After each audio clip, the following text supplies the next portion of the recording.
تو میں کہہ رہا ہوں اس وقت کوئی مسئلہ ایسا نہیں ہے کہ قرآن اس کا حل نہ پیش کرتا ہو، لیکن ہم قرآن کی طرف آتے ہی نہیں۔ بیٹی کو رخصت کرنا اس کے سر کے اوپر سے ایسے جی اس قرآن کا سایہ ہو جائے، یہ اس لیے اترا کہ قرآن کا سایہ ہو، وہ قرآن کے سائے کے لیے نہیں، قرآن کو دل دماغ میں بٹھائیں، یہ قرآن سمجھنے سیکھنے عمل کرنے کے لیے اترا ہے۔ یا ہم نے اس کو تویزوں کے لیے رکھا ہوا، بس تویز بنا بنا کے کوئی کھاتے جاؤ پیتے جاؤ۔ الحمد کی الف سے پڑھیں، والناس کی سین تک پڑھتے چلے جائیں، سر کے بالوں سے عمل شروع کریں، پاؤں کے ناخنوں تک عمل کرتے چلے جائیں، چلتا پھرتا قرآن بن جائے، پھر آپ سے کوئی ٹکر لے لے گا؟ جیسے قرآن سے کوئی ٹکر نہیں لے سکتا، اسی طریقے جو چلتا پھرتا قرآن بن جائے اس بندے سے بھی کوئی ٹکر نہیں لے سکتا۔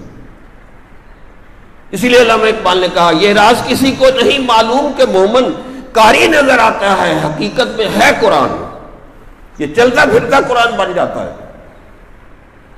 او جی ہمارے مخالف یہ کر رہے ہیں، یہ کہہ رہے ہیں، وہ کہہ رہے ہیں۔ میں نے کہا تو چلتا پھرتا قرآن بن جائے، کوئی آپ کو کچھ کہہ نہیں سکتا۔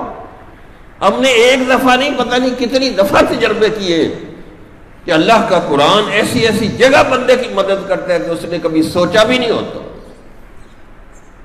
جو مسئلہ ہوگا آپ کو اس میں سے حل ملے گا،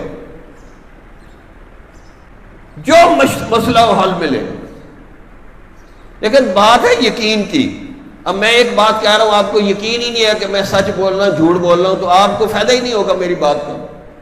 اگر میں سونے جیسی قیمتی بات بھی کروں تو آپ کو یقین نہیں آئے گا۔